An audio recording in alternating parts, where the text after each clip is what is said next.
Perkenalkan, nama saya Mahdia Afifatul Nisa dari kelas 8 Ar-Rasyid akan menjelaskan tentang beriman kepada kitab-kitab Allah. Yang pertama, saya akan menjelaskan tentang pengertian beriman kepada kitab-kitab Allah. Beriman kepada kitab-kitab Allah berarti meyakini dan menerima bahwa Allah telah menurunkan wahyunya dalam bentuk kitab-kitab suci kepada Nabi dan Rasul sebagai pedoman hidup umat manusia. Yang kedua, kita akan membahas tentang isi pokok dalam kitab-kitab Allah. Yang pertama yaitu pedoman dalam kehidupan sehari-hari. Dalam Al-Quran, Allah telah memberikan ajaran tentang cara beribadah, seperti sholat dan puasa, yang menjadi pedoman dalam kehidupan sehari-hari. Yang kedua, mengatur hubungan sosial. Dalam kitab Injil, mengajarkan tentang kasih sayang kepada sesama, seperti dalam perintah, kasihilah sesamamu seperti dirimu sendiri. Yang ketiga yaitu mendorong ketaatan. Dalam Taurat, ada banyak perintah yang harus diikuti oleh umat, seperti 10 perintah Allah yang menekankan ketaatan kepadanya. Keempat yaitu menanamkan nilai moral. Contohnya, dalam hadis banyak ajaran yang menekankan pentingnya kejujuran dan integritas, seperti katakanlah kebenaran meskipun itu pahit. Yang kelima yaitu memberikan inspirasi dan motivasi. Contohnya saja yaitu kisah Nabi Yusuf dalam Al-Quran memberikan inspirasi tentang kesabaran dan keikhlasan dalam menghadapi ujian hidup. Keenam yaitu memperkuat iman. Bacaan doa dan zikir dalam Islam membantu umat memperkuat iman dan mendekatkan diri kepada Allah. Adapun yang terakhir yaitu mempersiapkan kehidupan setelah mati. Contohnya saja, ajaran tentang hari kiamat dan kehidupan setelah mati dalam Al-Quran memberikan harapan dan motivasi untuk berbuat baik di dunia. Nah, yang ketiga saya akan menjelaskan tentang isi pokok yang terdapat dalam beberapa kitab-kitab Allah. Pertama yaitu kitab Taurat. Kitab Taurat memiliki isi pokok tentang hukum dan petunjuk hidup umat manusia, serta sejarah perjanjian Allah dengan umatnya. Kedua yaitu kitab Zabur. Kitab Zabur memiliki isi pokok tentang pujian-pujian, doa, dan ajaran moral untuk mendekatkan diri kepada Allah.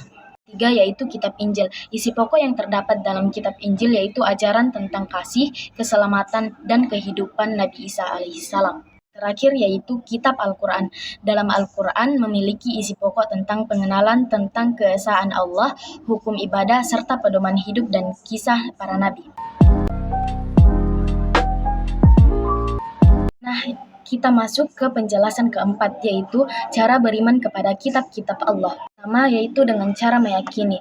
Yang dimaksud di sini yaitu percaya kuat pada kebenaran ajaran kitab suci sebagai petunjuk hidup. Kedua yaitu membaca dan memahami, yaitu mempelajari dan memahami ajaran dalam kitab suci untuk penerapan dalam hidup.